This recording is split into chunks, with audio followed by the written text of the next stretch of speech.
Жетісай ауданының мамандандырылған дарын мектеп-интернаты коммуналдық мемлекеттік мекемесінің 7-ші сынып оқушысы өткір Назым. 7-ші сынып оқушысы қабыл етесің. Біздің ғылыми жобамыздың тақырыбы сен өз құқықтарыңды білесің бе? Назым, сен өз құқығыңды білесің бе? Яғни осы ғылыми жобаны жазу барысында өз құқықтарыңды біл. Тақырыптың өзектілігі балаларға қамқорлық жасау еліміздің мемлекеттік саясатының ажырамас бөлігі болып табылады. Қазақстан 2050 стратегиясы қалыптасқан мемлекеттің жаңа саяси бағыты атты жолдауында Қазақстан Республикасының президенті Нұрсұлтан Әбішұлы Назарбаев балаларды қорғауды негізгі міндетке алды. Ғылыми жұмыста балалардың құқықтық білімі, дәрежелері, құқықтық негізгі рөлі, балалардың өз құқығын өзекті жағдайда қалай пайдалана білу керектігі көрсетілген. Ғылыми жұмысымыздың мақсаты балалардың өз құқығын білу, деңгейін анықтау және оны эксперимент арқылы дәлелдеу. Ғылыми жобамыздың міндеті балалардың құқығы ұғымы және оның теориялық негіздерін анықтау. Қазақстандағы балалар құқығын қорғау ұйымдарының қызметінің мазмұнын ашу. Эксперимент жүргізу арқылы балалардың өз құқықтарын білу деңгейін анықтау. Зерттеудің жаңалығы балалардың құқығы ұғымы және оның теориялық негіздерін зерттедік. Біріккен ұлттар ұйымының балалар құқығының қалыптасуына қосқан үлесін зерттедік. Балаларға қатысты бүкіл дүние жүзілік құжаттар, заңнамалар, Қазақстан Республикасының заңдарын жинақтадық. Зерттеу әдістері. Біз зерттеу жұмысымызда мынадай әдістерді қолдандық. Болжау, салыстыру, үлгілеу әдісі, бақылау, сауалнама жүргізу, сұхбаттасу.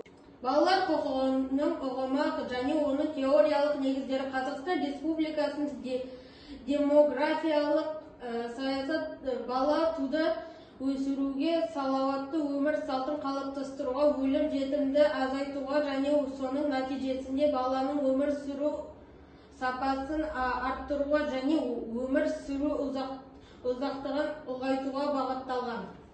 Ғылыми жұмыстың екінші тарауы Қазақстандағы балалар құқығын қорғау ұйымдары. 1991 жылы Қазақстан өз алдына тәуелсіз мемлекет болып құрылғаннан кейін Қазақстанда 252-ден аса балалар ұйымдары құрылды.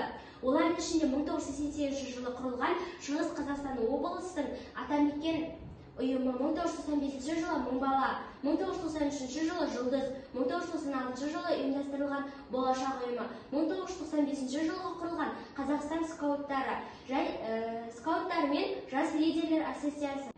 Балалардың құқықтық қорғалу деңгейі тәжірибелік эксперименталдық жұмыстарының қорытындылары.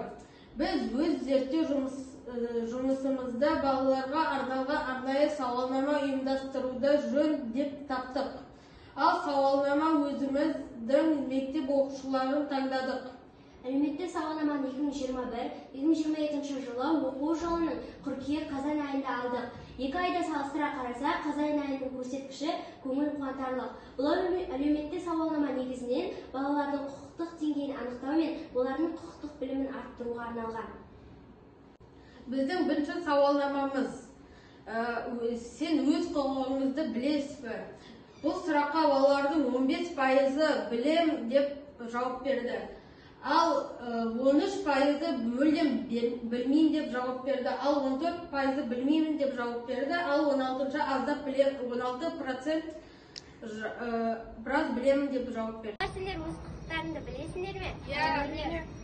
Қазіргі таңда Қазақстанда кәмелет жасқа толмаған балалардың мынандай құқықтары болады: саламат даму құқығы, оқу құқығы, өз ойын еркін жеткізу құқығы, әдеп тілі құқығы.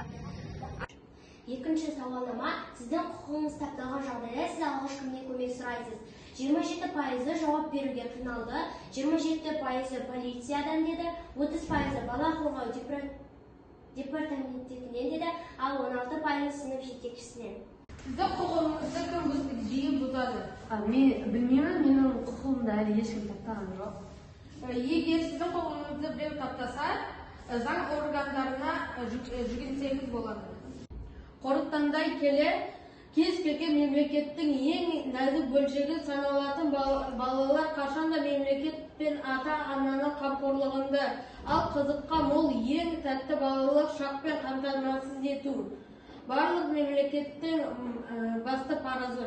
Қазірде көптеген балалар өзінің құқығының бар екенін де біле бермейді. Оның себебі ата-аналардың, ұстаздардың немқұрайлығында. Баланың құқығы тапталған жағдайда бала өз құқығын қалай қолдану керектігін, кімнен көмек сұрайтынын білмейді. Бізді осы жағдай қатты қынжылтты. Сол себепті осы тақырыпты зерттеп қана қоймай, арнайы сабақтармен балаларға өз құқықтарын түсіндірдік.